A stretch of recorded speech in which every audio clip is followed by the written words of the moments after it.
What's going on YouTube? Mike here with Iron Knives, and today in this video we're going to be talking about Uncle Randy.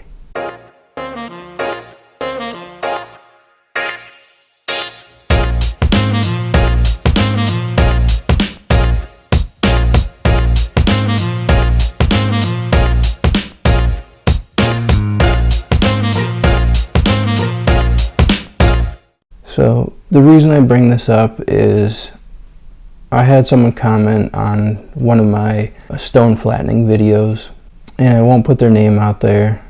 They basically said, this isn't the quote, I'm putting this into my own words, basically saying flattening your stones isn't necessary, and if you can't sharpen on a worn out stone, then flattening your stones isn't going to help you become a good sharpener. To some degree, it's true. And I'll explain. I'll just use what I'm carrying now. So I have the Spyderco Southern on me right now, and I'll just use the back of this strop to explain.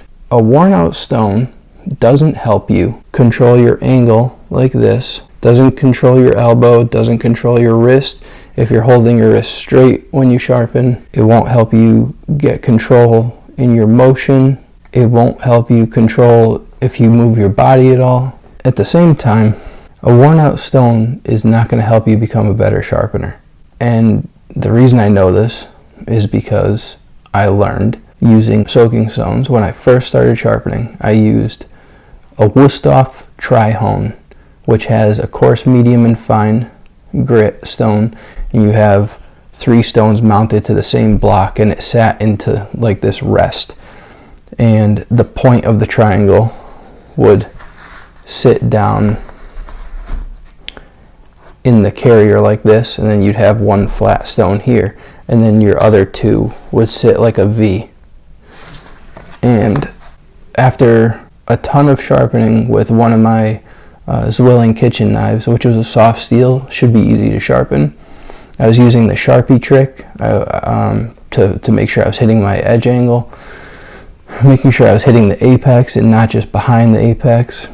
I got really frustrated because I wasn't hitting where I needed to get a nice even line.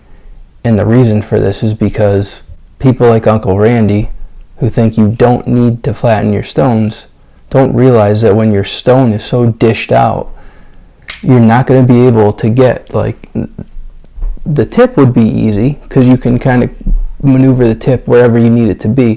But when you're sharpening larger knives, like a larger kitchen knife, it poses a problem. And you know, if you have a big divot on the side here, and then let's say like toward the middle over here, every time you go to sharpen, you're going to be missing. Your knife's not going to be hitting the stone here. It's not going to be hitting the stone here. You're only hitting these 2 areas here. And unless you're a really good sharpener, you're not going to be able to work around that. So for beginners, I think it's really important to just take the time to flatten your stone so that you can learn angle control. And I just don't understand how anybody would want to sharpen on a worn out stone. It doesn't make sense to me. Why wouldn't you just take a little bit of life off the stone, have a moderately flat, it doesn't have to be perfectly flat, you know, just a moderately flat stone, and you're dressing the surface, your stone's going to cut much better. I just don't get it. And Tom Hosang had somebody, another Uncle Randy, talking shit, and I mentioned about the comment. I'll just read it actually word for word. Okay, so Oily Cupcake said, if you can't drive a car, turning it on won't help you learn any better. That's pretty much like how fucking stupid this statement was. You know, the person said, if you can't sharpen a knife, flattening a stone won't help you sharpen any better. What? Okay, so the act of flattening a stone technically isn't going to help you become a better sharpener, but using a flat stone will guarantee improve your sharpening skills. You're going to get where you need to be faster, you're going to enjoy the experience more, and you're going to want to go back to sharpening. Go sharpen on a fucking worn out piece of shit stone and see how many times you want to go back to that stone. I just don't get the stupidity. Maybe that's the point, is they want to, you know, people like this want to say stupid shit just to get a rise out of me. I don't really know, but it's a waste of time. But anyways, for people who actually want to learn something about sharpening, that's what I'm here for. And I don't want them to get corrupted by stupid fucking retarded comments like that. For any of you guys who are into straight razors, that's where I came from before the knives, was straight razors. And anybody who hones straight razors knows you need a flat stone. Go ahead and try using your worn out shitty stone, and I promise you, you're going to have a smile or a frown in your blade. You're not going to contact the blade. You're going to fuck up your spine unless you tape it. But most of those guys, if you're so traditional about not flattening your stone, you're probably not going to tape your spine either. I've restored probably somewhere around 100 razors, and I've honed probably about 150 razors, and not counting like my own razors that I've honed, you know, 5 or 10 times. I'm just talking about individual razors. I can't tell you how many fixes I've had to do for the same issue on old straight razors, where the middle is all fucked up because there was a dish in the stone, the ends got all chewed up, and the middle never, it's either the middle never got contacted or the middle got contacted too often. Most of the time, I'd say 95% of the time, it's the middle doesn't get contacted because you have a dish or a belly in the middle of the stone. So if you have a straight razor, actually I have one over here. If you have a straight razor and you have a dish in the stone right down the middle, when you go to run that stone or that razor down the stone, you're only going to be hitting the heel and the toe of the razor. So the heel and the toe, and the middle here is not going to get contacted at all. The middle is just going to end up not getting honed. Or I've also seen quite a few razors where the middle is over honed, and that's usually because guys use too narrow of a stone. They'll use like a 2-inch on a 3-inch razor, and they'll over hone in the middle of the razor. But that's not necessarily a flattening issue. It's more of using a larger stone or knowing how to properly make sure you're hitting evenly across your whole edge. But I can't tell you how many smiles and frowns on these razors, like most of them. And you need a flat stone. Otherwise, you're going to be taking off metal unevenly across the spine and across the face and the bevel, and you're just going to fuck your razors up. So that's why I flatten my stones probably more than I should. But for knives, I guess it's not as critical as razors. But like a Shapton glass, realistically, you don't ever have to flatten a Shapton glass, more or less, because a Shapton glass stone is only a 1/4 of an inch tall. So your deepest dish would only be a 3 to 4 millimeter gap between where it's not dished out and where it is dished out. So Shapton glass, you could probably get away with not flattening it ever. But a stone like a Chaucera, where they're giving you this much abrasive for a reason. Number one, they want the stone to last, but number two, you're going to dish the stone, and eventually it's going to need to be flattened, or you're just not going to be contacting the bevel when you think you are or where you think you are.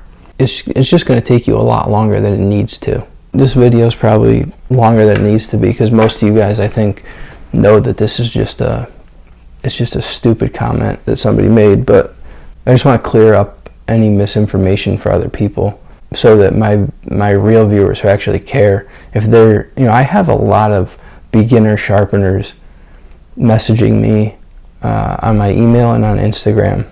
And please keep them coming. I want it. I'm not saying this for any other reason, but to encourage you guys to ask questions.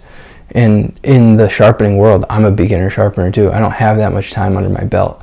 But I just want to clear up that misinformation for guys who are new and who are asking me, about sharpening stones. And I don't want them to think that they can just buy some worn out stone and think they're going to get, fast, easy results because some idiot, makes a dumb comment saying it doesn't matter how shitty your stone is. It only matters how well you can sharpen. Like, dude, the edge you're getting is because of your stone and because of how well you can hold an angle. But other than that, there's not much to it. There's two pieces to the puzzle. One is your hand and arm, and the other is the stone. And if the stone's fucked up, but your hand can hold an angle, you're still not going to get a great edge. You'll get a usable edge. You're not going to get a great edge. Sorry for this rant.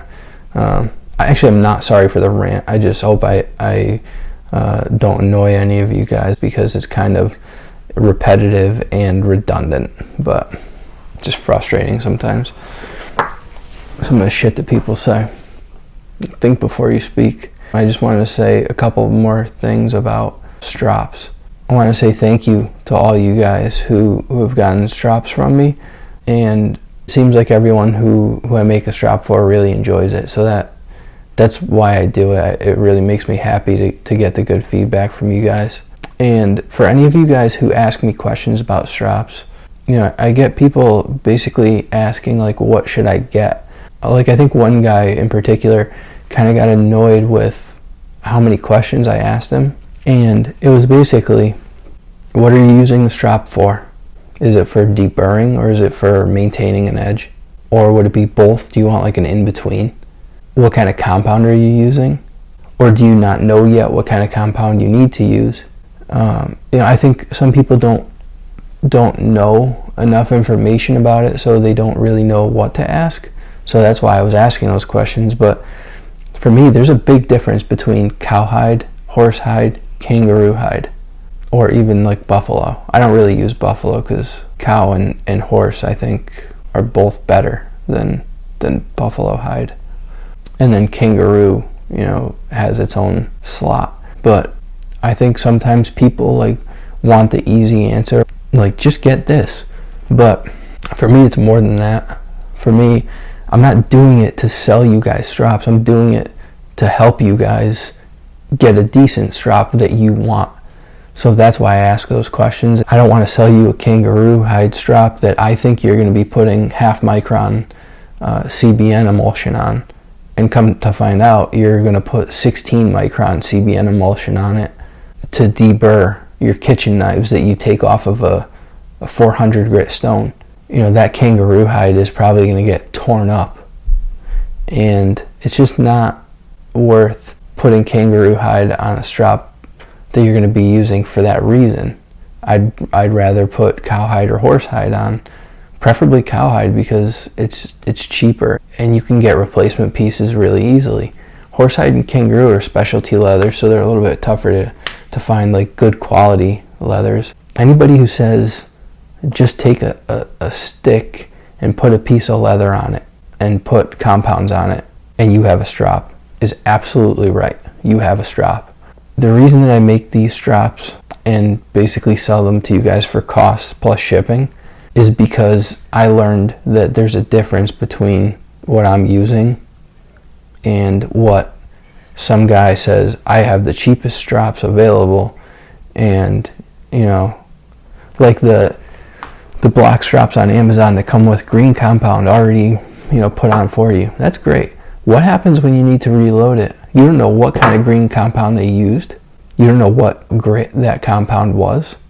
They're leaving you with a problem. I'd rather ask you questions about what you're using it for. I give you what you need for the leather, and then you get the compound, or I can put it on for you, as long as you're going to continue to use that same compound, because that's important, unless you're going to go down in grit. If we start out with a 1 micron emulsion and then you decide you want to go to 2 micron, As long as it's the same type, I'd say, yeah, you could do it. For me, I would just put another piece on, but it's totally acceptable to put a bigger micron size on top of a smaller one because it's not going to affect it. But you can't go from 16 micron to 1 micron on the same piece of leather without getting contamination. Even if you sand the leather down, I guess. I don't really believe in sanding leather down because a lot of the leathers, you will get contaminant sandpaper particle in there. That's my little rant about the straps. I just want you guys to get what you want out of it, and I'd rather you guys ask me the questions to help you figure out what you want instead of me just saying this is what you should get. I think that's our society tells us that you need this car and you need this computer, you need this phone. When it comes to these straps, you need what you need to work best for you, and it's really personalized and custom. There's more to it than just like one universal. You know how easy it would be for me to take this piece of wood, stick a piece of shit veg tan split leather on it,